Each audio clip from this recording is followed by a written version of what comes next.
is the Government Week in Review, a look at the major stories for the week. I am Rakisha St. Louis. Coming up, cultural and creative industries take center stage in Grenada and a new medical station commissioned in St. Mark. We'll have details to these and more when we return. At the NIS, our team proudly works to support the evolving needs of Grenadians. We have made some changes to our operations and want to keep you informed. Firstly, we are happy to introduce the new unemployment benefit.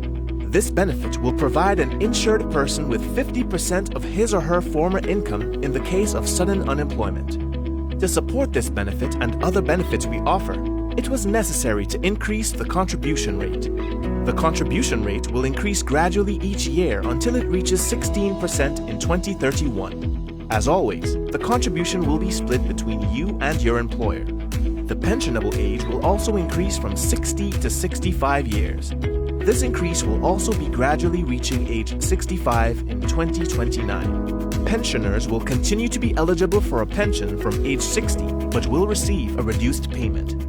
The NIS recognizes that the prices of basic customer goods are increasing globally.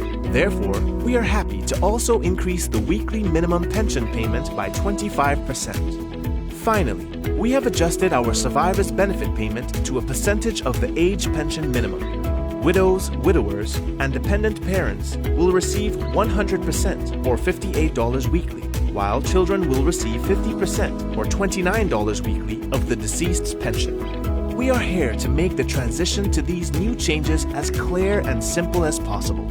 If you have any questions on how these changes impact you and your family, please contact our new informational hotline at 440-6647 or visit www.nisgrenada.org. Thank you for allowing us to be your social security provider. Welcome back. Grenada has just concluded its premier cultural and creative industries conference at Radisson, which brought together creative minds to chart the way forward for the lucrative industry. The conference included keynote speeches, panel discussions, workshops and networking opportunities, and also showcased the work of local artists and designers in an effort to highlight the potential of the creative industries in Grenada. The expected outcomes of Unleash include increased awareness of the economic and social benefits of the creative industries, identification of opportunities for collaboration and partnership among stakeholders, and development of a roadmap for the future growth of these sectors. We have more in this Abigail McIntyre report.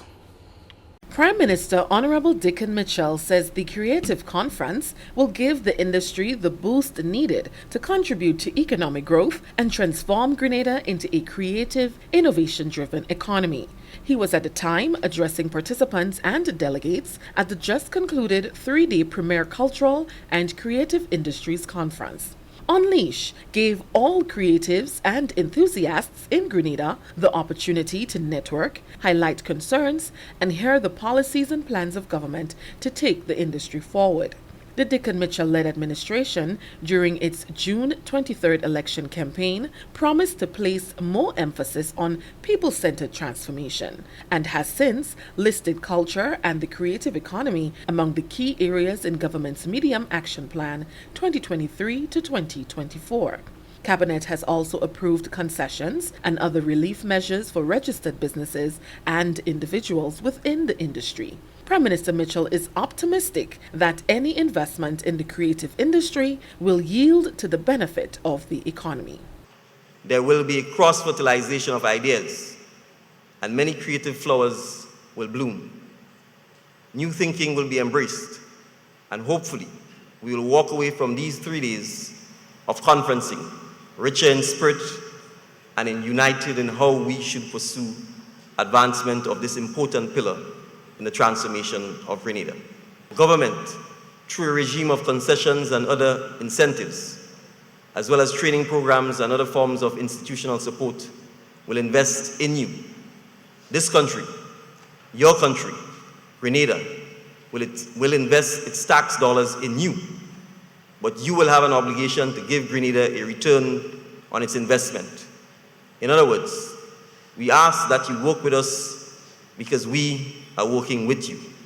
Your success will be Grenada's success. He made an appeal to corporate Grenada to believe in the creative industry and its potential to have a ripple effect on the economy. The investment in the creative economy is a national initiative, and successful national initiatives require partnerships.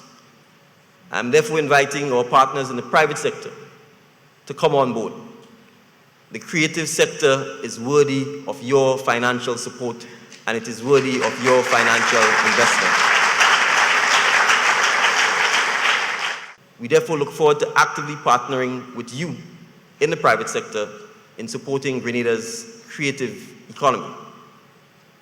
The policy interventions that we are contemplating will involve initiatives not just with the private sector, but also with a wide cross-section of stakeholders. Minister for Economic Development, ICT and the Creative Economy, Honorable Lennox Andrews, said the future of Grenada's creative industry looks bright. He said events like the conference foster favorable environment to bolster the economic value of the industry. Grenada's culture and creative industry, if nurtured properly, can become substantial contributors to economic growth and job creation, as well as a foundational pillar for social and cultural development here on the island and potentially beyond. It is imperative to implement and support training programs, seminars, and other activities, including establishing and managing a creative industry registry and business network platform that help creative entrepreneurs improve their capacity. Government has highlighted a one-year roadmap which focuses on research and policy development, raising awareness and building a profile, building institutional framework, training and education. Advisor in the Creative Economy Ministry, Orlando Romaine, said this plan will help the country address the issue of brain drain and forge ahead toward building an innovation-driven economy. We want to ensure that our country focuses on activities in the knowledge economy, where our citizens can develop goods and products locally and export that internationally. We have a huge brain drain problem. Many of our experts leave the shores of Grenada to find jobs overseas. And yes, they do send back remittances, but I believe there's more gain we can have if they stay right here in our shores and bring the monies back to Grenada. Dr. Stacy Richards Kennedy, Regional Manager of the Development Bank of Latin America and the Caribbean, gave the bank's commitment to work along with member countries to boost and maintain their creative industries. The decisions arising from the important discussions that take place over the next 2 days will have a ripple effect across the entire Caribbean region. CAF is very pleased to support these efforts and to be accompanying Grenada and the rest of the region on this journey as we write a new chapter on the development of cultural industries as a vehicle for economic prosperity and social well-being. Building creative capacities, supporting tangible and intangible heritage, and cultural diversity as conduits for building more resilient, inclusive, sustainable, productive and competitive countries. It means promoting urban and local development through culture, through creativity, through digital technologies, infrastructure, tourism development, manufacturing and other related services. And importantly, through access to financing. It means building the capacity of local creatives, supporting interventions that will encourage innovation, youth engagement, and social cohesion. The three-day conference highlighted the evolving landscape, revolutionizing the music industry, digital distribution and streaming, branding and marketing, financing the creative sector, Grenada's identity in fashion, creative education and career, legal considerations, among other interesting topics from various local and overseas panelists. For the Government Information Service, I am Abigail McIntyre. Creative enthusiasts in Grenada are pleased with the efforts of the Deacon Mitchell-led administration to unleash and harness talents and potential to make the creative industry more marketable and profitable. Many local creatives attended the 3-day conference at Radisson to build networks, boost content and product, and explore market ideas. The 3-day conference ended on Friday. Some of the participants expressed feelings of hope, optimism, and pride that more is being done to give the industry the exposure it needs to thrive. As a creative, it's about time. Something like this, I'm a creative. And the struggle, the frustration, the anxiety, everything, this is about time. Enough times I hear, oh, youths here, the future, dream big, etc. But something like this, the institutionalized, to add structure, systematical structure to we creators in Grenada. The world has left, the world is going. Grenada, I like to say, is in the Middle Ages. So what I'm hearing is hope. It is fuel for the fire for we creatives to take us off the ground, to create, to innovate and do so. It's about time. I'm grateful. Congratulations to the government for such great initiative, because it's one of a kind. And I always say that we live in a country as Grenada with so many talents, and there is no platform, there is not an industry for us to get showcase. So many of us are making our mark internationally, but what happens to those who cannot make their mark, who have raw talent? You know, so I mean, an initiative like that and a conference of that nature, I know there'll be a lot of networking in terms of persons sharing their talent. A lot of creative minds will emerge from this conference. I hope that it's something that it can continue. You know, because I always say a lot of things to introduce in the school, whether it be music in the curriculum in school, whether it be drama or theater.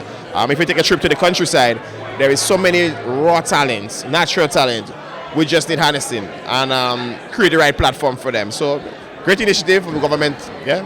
I think this conference is a big deal. It's a massive deal that could really take us places. I'm looking forward to the aspect of education, especially education, because I think you need education for us to level it up and then get people to really appreciate what we have, appreciate our God-given talent.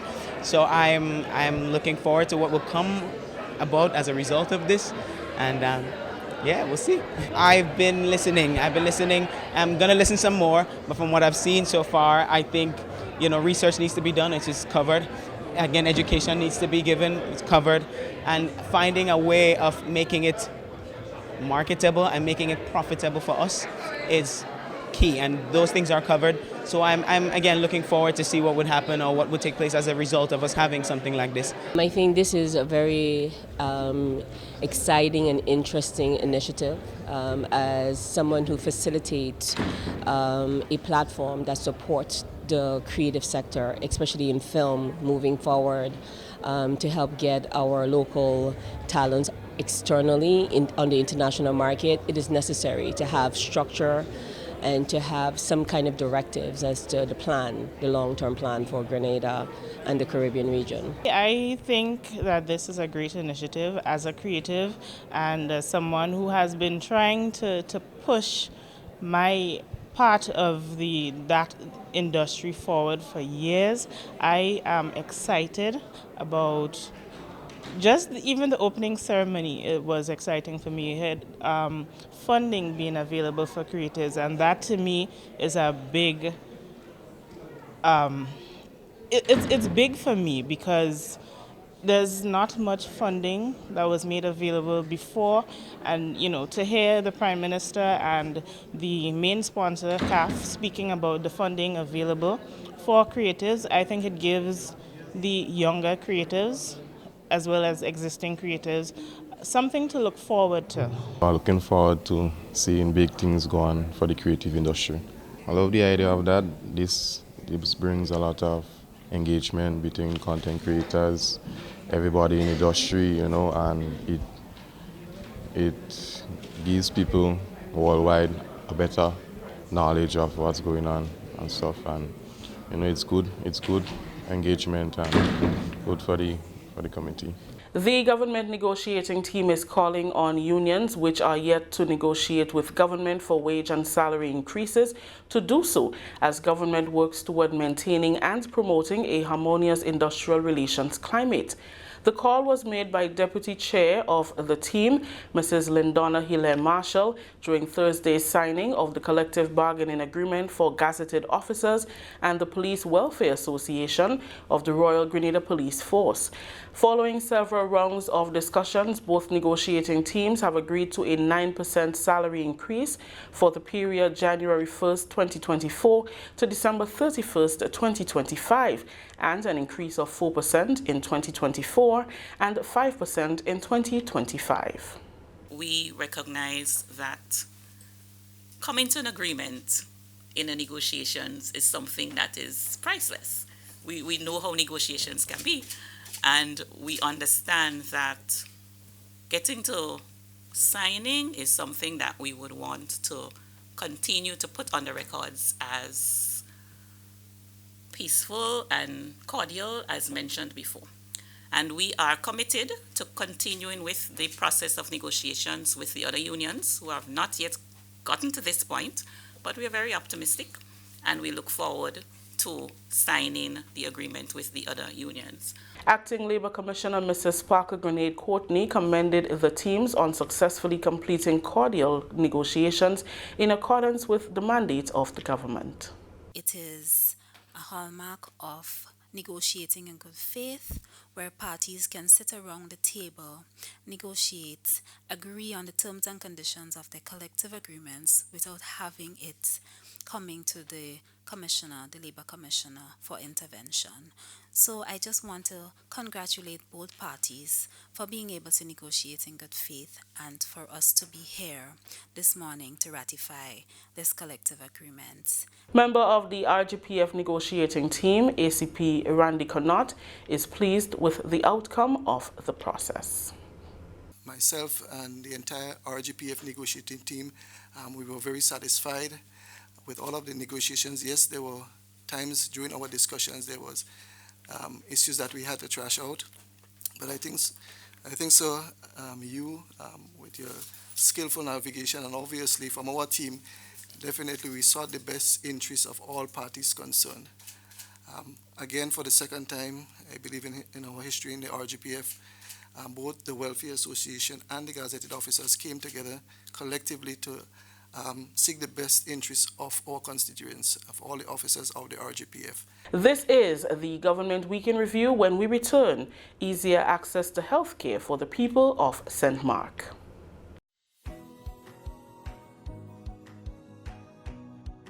As you know, the creative industry, while it might just look as entertaining, but it's a very expensive industry.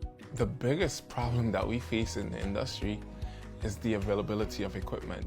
Even after you buy them, there's this high cost to get it into the country, especially if it's something big. Some of the biggest challenges that I've faced in the space at the time, really and truly, I mean, most creatives face the same issues of being able to access tools, access knowledge, access resources in a space where some of it doesn't exist. For me, this 100% concession gives me an opportunity to expand my business, and it will give me an opportunity to take my business in the direction that I've envisioned it over the last few years. The 100% concession given by government towards the creative industry is going to help us a very long way. It simply means that we can invest more in ourselves and more into the business. Well, the 100% allows us to level up a little. We have access to more stuff, more equipment, and that gives us the vibes to keep pushing and keep, as I said, leveling up the thing a little bit more, so that we get that internationally recognized quality, whether it's in movie and film or in music or drama or whatever it is. We have that access to things that allow us to do that. Previously, we had the taxes that we have to pay on every piece of the item that we bring in. I think it's like 44.4 or something like that. Don't quote me on it. But now that we have 100% concession, you can buy tools, equipment, resources, software. You can even engage more human resource personnel to come into your business. So that means you can really expand. I think that this incentive, this initiative by the government to allow 100% concession for creative is indeed a step in the right direction.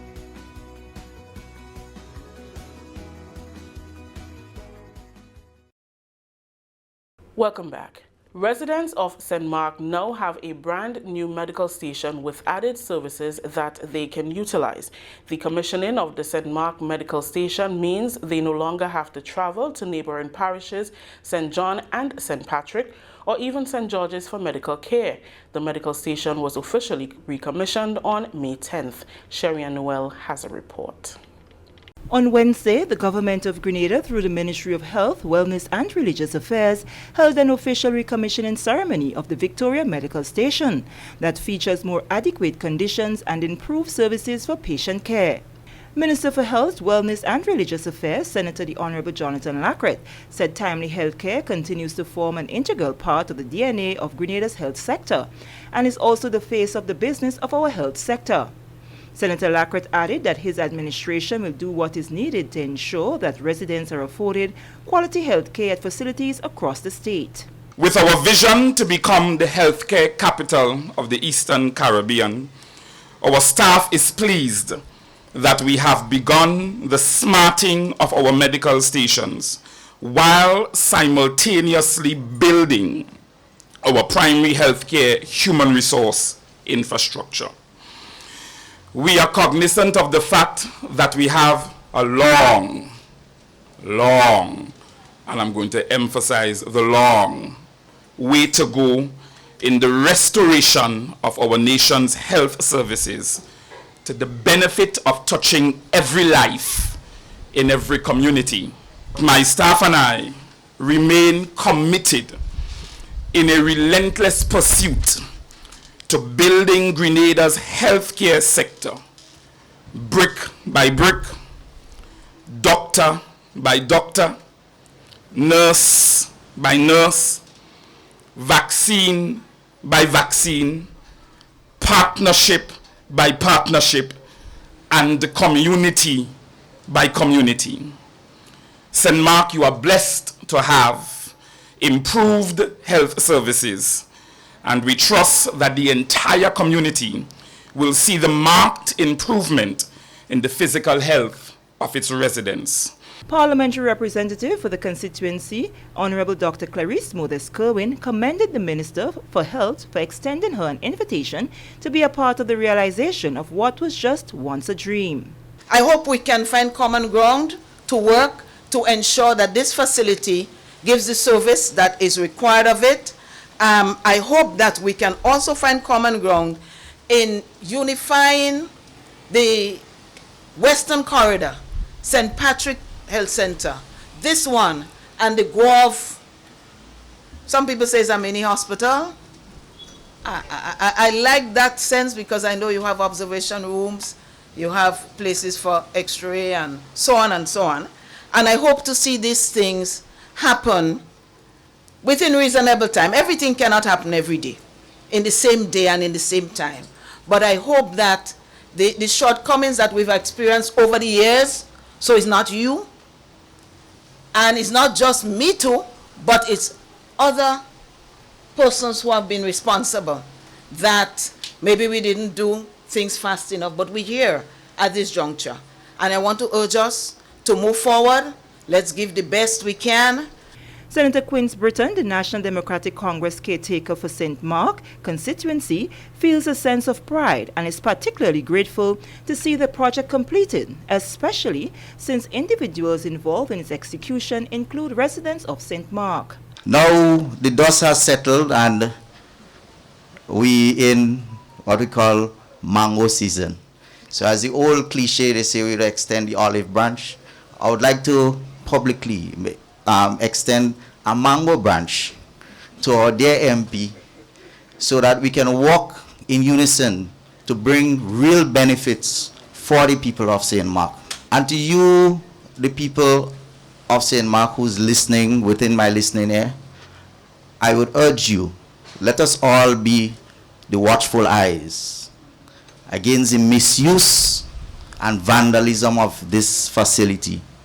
We have a facility to maintain. We've been clamoring for over the many years. Look at the state of it in disrepair. I know the woes of the nurses, the healthcare providers here. I understand the plight, and I must commend them, give them a special round of applause, because they went through it all. They toiled, even when the condition was not at the best. Alex Jaffe, technician in the Ministry of Infrastructure, is one of the employees responsible for the building design and supervision of construction. He says following consultations, refurbishment works to strengthen the health system and improve the facility began in May 2022. It entailed the demolition of the old medical station and nurses' quarters to reconstruct a modern finished medical center. This facility features doctor office, dentist office, screening room, dressing room, examination room, pediatric room, staff lunch area, laundry, and a pharmacy in one central location.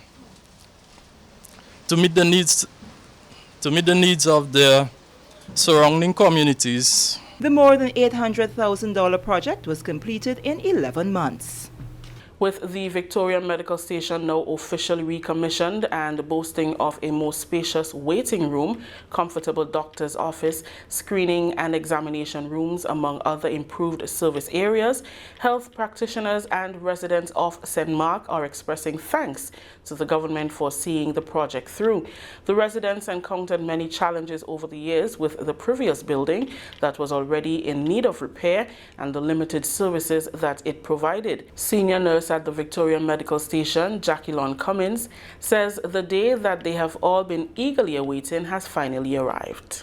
It would help us to provide effective patient care as compared to previously, because as you all know that we had encountered a lot of challenges in serving the public.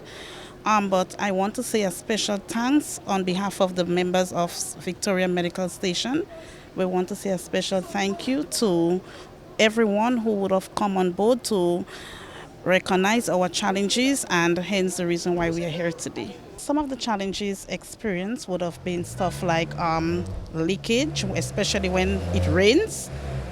The water would seep through the roof. We had electrical problems where some of the equipment, when touched, was shocking. We had infestation of pests and rodents, and etc. Eric Straker is a 77-year-old resident of St. Mark who attended the recommissioning ceremony. He became emotional while speaking with the GIS. So happy, pleased, overjoyed to see it. Why so? Well, we didn't have nothing up here. We didn't have nothing.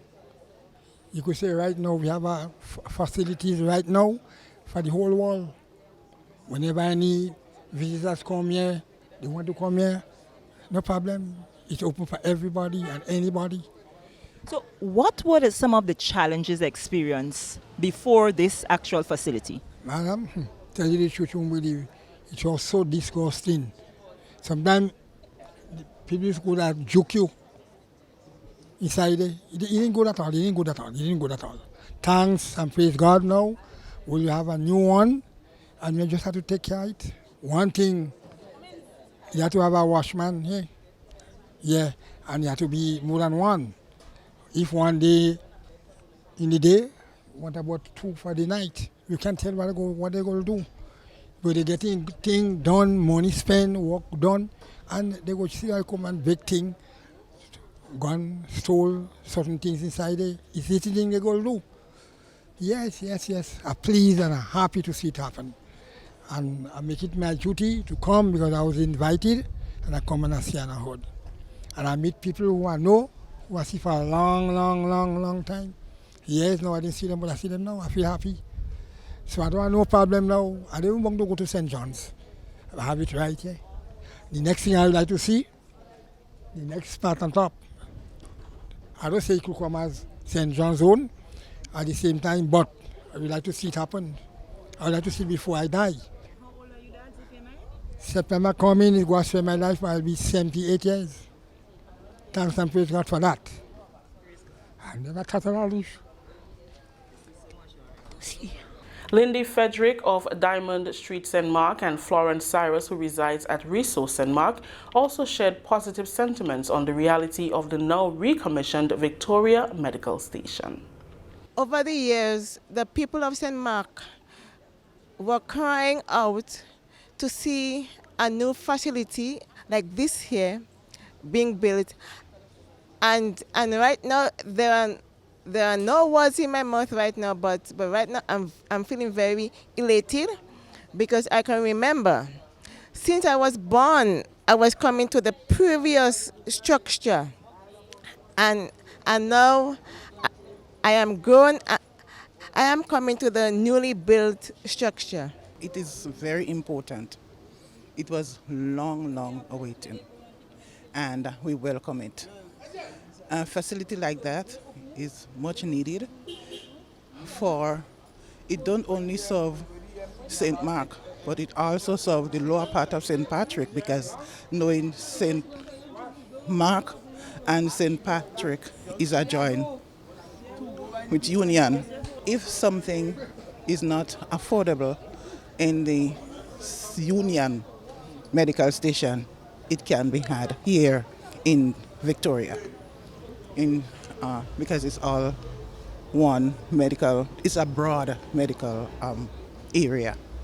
And I heard one minister spoke of wanting to see the facilities, yes, doctors' quarters, nurses' quarters, and so forth, which is very good, because sometimes at night or late in the afternoon, after the center is closed, and something happened, they have to rush to St. George's or even Marybow. And having a facility like this will surely cover that. And I'm looking forward to see that we have a resident doctor and nursing in that facility. The recommissioned Victoria Medical Station is equipped with a spacious waiting room, pharmacy, dental room, doctor's office, examination room, laundry, among other important services. It has often been said that skills is an essential component of the education process. To ensure a marriage of skills and academics from the primary level, the Ministry of Education launched the TVET expansion program for primary schools this week. We have details by Annette Moore. The Ministry of Education, Youth, Sports and Culture launched the TVET expansion program for primary schools on Tuesday, May 9th at the Woburn Methodist School in St. George. In her welcome remarks, Chief Education Officer Angela Finley says making an effort is sometimes all that is required. It only takes a spark to get the fire going. For officers of this ministry, today's ceremony is one of elation, a milestone in a makeover journey which has registered thus far consultation with many groups of key stakeholders leading to the development of our national TVET policy, collaboration with the staff of the Grenada National Training Agency to develop a strategic paper for TVET expansion, deep dive engagements with principals and TVET teachers in selected primary schools, and audits of technical and vocational facilities within selected primary schools. This TVET expansion program for primary schools is being implemented under the theme TVET Essential Skills, Fostering Inclusion, Lifelong Learning and National Development. The National TVET Policy and Strategy has already received preliminary approval by government, and the expansion of skills in primary schools is one of its transformative actions aimed at closing the skills gap between the skills needed by employers and the lack of those among prospective employees. The introduction of skills at the primary school level is therefore intended to spark students' interest in technical and vocational skills. In his feature presentation at the launch ceremony, Senator the Honorable David Andrew spoke of the Government of Grenada's TVET strategy. From the time we started discussing TVET and TVET expansion, in keeping with one of the priorities of this new administration to bridge the gap that exists in the world of work and what our school system was churning out, there was such an overwhelming support and response from our ministry staff, from PS, CEO, curriculum officers, and everyone. And once we kept discussing, you just felt the energy in the way they worked. You must have heard recently we had approved in our cabinet the TVET, National TVET Policy, and the Ministry of Education's skills mapping document that maps out how we are going to bridge the gap, how we are going to arrive at the provision of skills nationally, both in school and out of school for our youth and our students. We are going to propose that even at the secondary level, there is always going to be a TVET subject as part of the deliverable for the ideal secondary school graduate. And even having amongst selected schools centers of excellence from the secondary level. And that's outlined in the policy. This will also include a plan to have a sixth form. TVET is absolutely necessary to sustain the development we want. This administration is committed, understanding the importance that technical and vocational education carries. We are committed to doing what it takes to making sure that we meaningfully address this gap and provide sustainable and meaningful opportunities for our people. Minister Andrew advised that TVET must be delivered in such a way that the important foundational skills and knowledge are packaged with it to ensure that persons certified in TVET can also obtain the higher paying jobs. In a presentation titled TVET, A Pathway to Employment, Deputy Executive Officer at the New Life Organization, Lorna Douglas, highlighted NULO's gains in the areas of skill training, which is the focus of that institution. The NULO family endorses this initiative being undertaken by the Ministry of Education to bring awareness of the TVET at the primary school level, which will result in greater collaboration, participation, and expansion nationally. TVET is now becoming a household name in Grenada, in similar fashion to NULO. Douglas notes the importance of skills in increasing one's employability and emphasized that math and English is a critical foundation for building expertise needed in those areas. She also says there is an increasing demand for students from that institution. Since its inception in July 1984, NULO opened its doors with the first cohort of 40 students, 33 boys and 7 girls in 10 skill areas. In 2023, almost 40 years later, over 6,000 young men and women have been trained what is now 18 technical skills area. There is now a high demand for students who have completed secondary school to enter NULO to undertake skills training.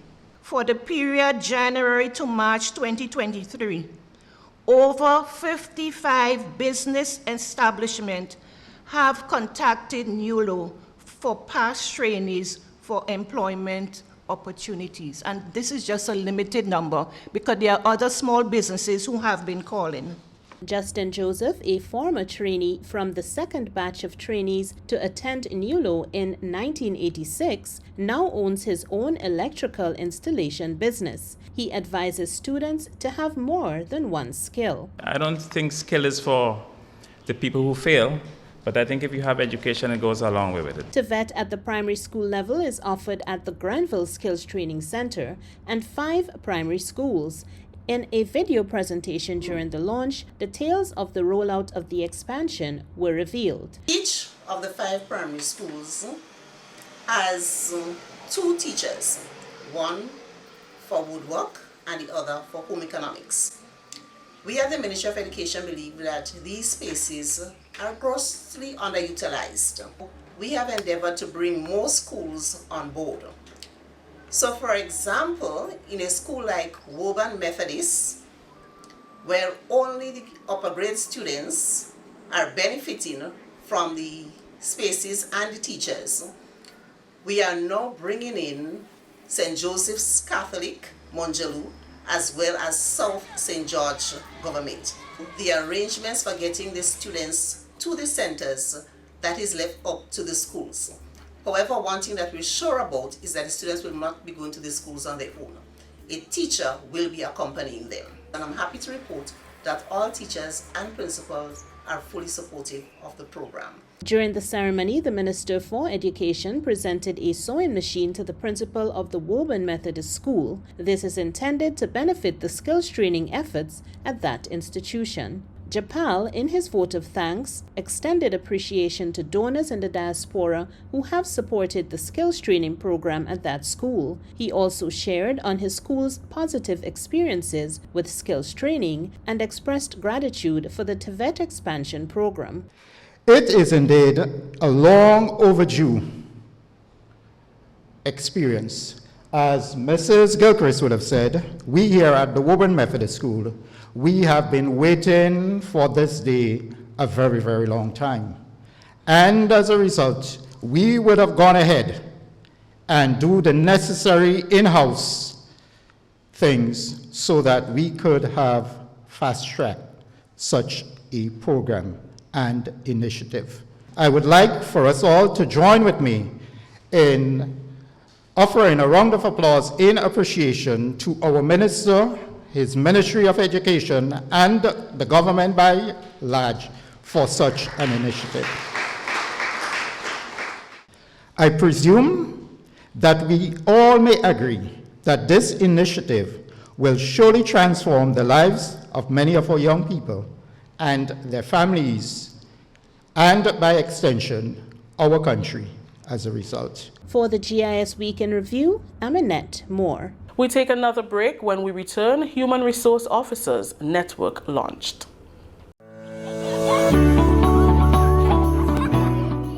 Girl, the children are growing up so fast. When I leave here, I am going to take Tevin to get his MMR vaccine. Kayla was supposed to have another appointment for that same vaccine. But Natalie, I'm not sure. On social media, they're saying that it's not safe. Plus, I can afford to miss work. Girl, the vaccines are safe for decades. They protect our children. You got vaccinated, and I'm sure you're all right. Yes, but these diseases aren't out now. Grenada is open to childhood diseases from all over the world. Today, we have a choice to get our children vaccinated or not. Go get it done, girl. It won't take long. I suppose so. Anything for my princess. I want to be protected. Check your doctor or the Ministry of Health to get the information on immunization against childhood diseases, including HPV and polio, and COVID-19 for elderly persons and persons living with non-communicable diseases. Welcome back. Government officials and human resource departments in different ministries welcomed the Human Resource Officers Network, created to assist HR managers in creating and maintaining structured agreements to enhance human resource management. The new Human Resource Officers Network was first launched in 1997 as the Personnel Officers Network until 2006. In 2012, the network was reintroduced until 2015. In 2015, it was then renamed the Human Resource Officers Network. The program is a partnership with the Department of Public Administration and the Public Service Commission and HR departments within ministries and departments. Acting Permanent Secretary in the Department of Public Administration, Lindona Hile-Marshall, said the maintenance of the network is important. We view the HR Officers Network as the deliberate creation and maintenance of the structured engagement of all human resource officers to strengthen human resource management in the public service. And we want to pay particular attention to the words that are underlined. It's a deliberate, intended act. We want it to be intentional. And it's about maintaining. We don't want to start and stop, because we've had that before. So the intent is for us to do whatever we can to make sure we maintain this network. And we also want to pay attention to the fact that we want it to be structured. We want things to be done in a way that is systematic and would allow for its sustenance. And again, why are we doing all of this? At the end of the day, we want to strengthen HR management in the public service. The partnership aims to create a hope-centered public service, happy, optimistic, productive, effective. To do all of those things and to get us to where we want to be, we should be guided by something, and we decided to coin this whole network under the theme, Committed to Better Service through Partnership for Continuous Improvement. And we have what we call a symbol that when we see that symbol, it should spark something in us that speaks to what the network is all about. And you would notice the symbol has broken spaces. And it's just telling us that we recognize and we accept the fact that we have some missing pieces. But we're thinking when we work together through our partnership, we will be able to bridge that gap and allow for us to create that better public service through our partnership. Prime Minister Honorable Deacon Mitchell, who is the Minister for Public Administration, believes that the relaunching of the network will give the much-needed transformation for human resource management. So why take on the task of trying to re-establish what seems to be the third or the fourth time, the reactivation of the Human Resources Officers Network? Because yes, first and foremost, it is in fact more gratifying to try. But second, it is, in my view, key. And I repeat that it is key if we are in fact going to improve the public service. And I say improve here first and foremost for the public service itself.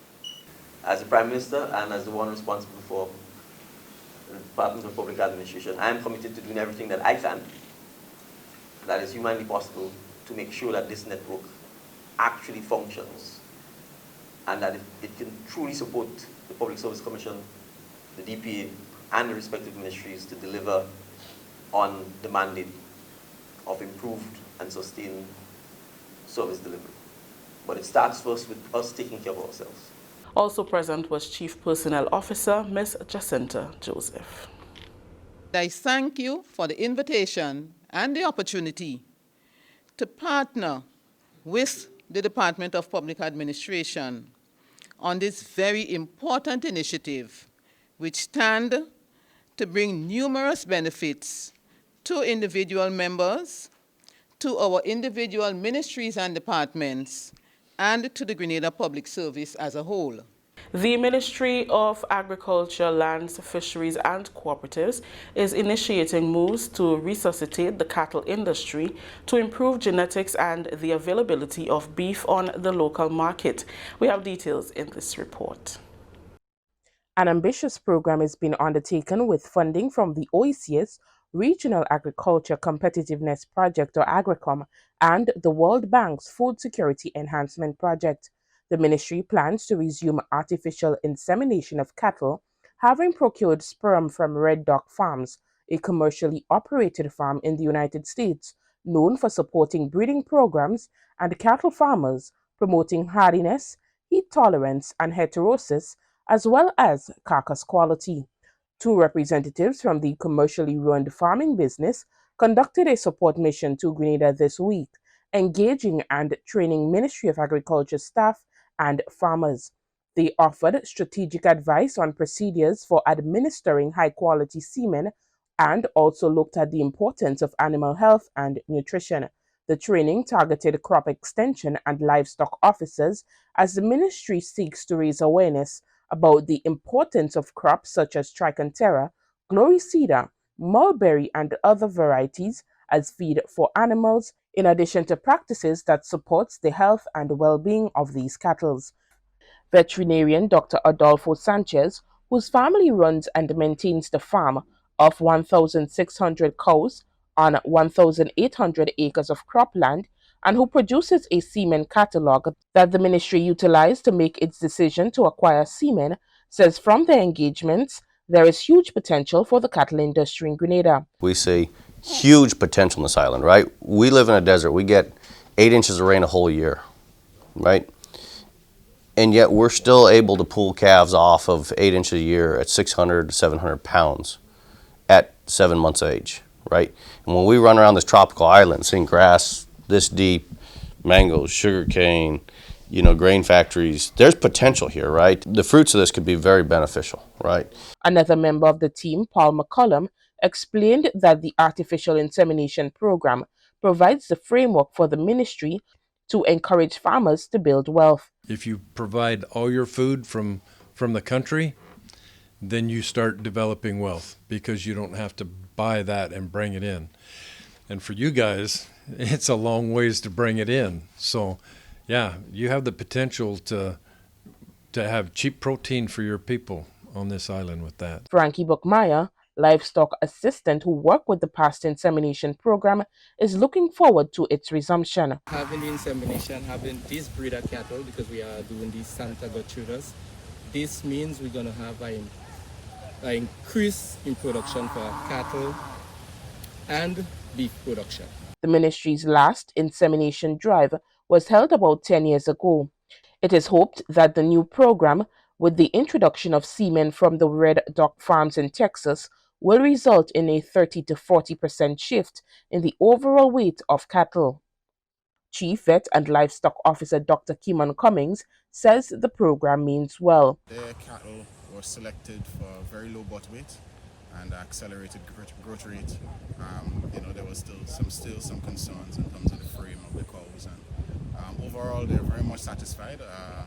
We would have not just meet but exceeded their expectations in terms of the quality of cattle that we have in Ireland.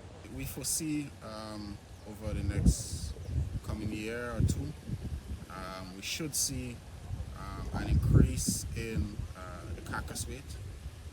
Not just the weight, but the quality of the carcass, because these cattle is actually selected for nice marbling, which is a little fat inside the meat, and good quality carcass, nice thick steak. So we kind of foresee good returns for the farmer, because you would have another 20 to 30% in terms of production increase, in terms of the marginal output, so to speak, with respect to our live weight and carcass weight. Farmers interested in the artificial insemination program are invited to register by calling or visiting their district extension office or contacting the Ministry of Agriculture via its social media platforms. Reporting, I am Mina Booker. That story ends a look at the major news highlights for this week. I am Rakisha St. Louis. Until next time.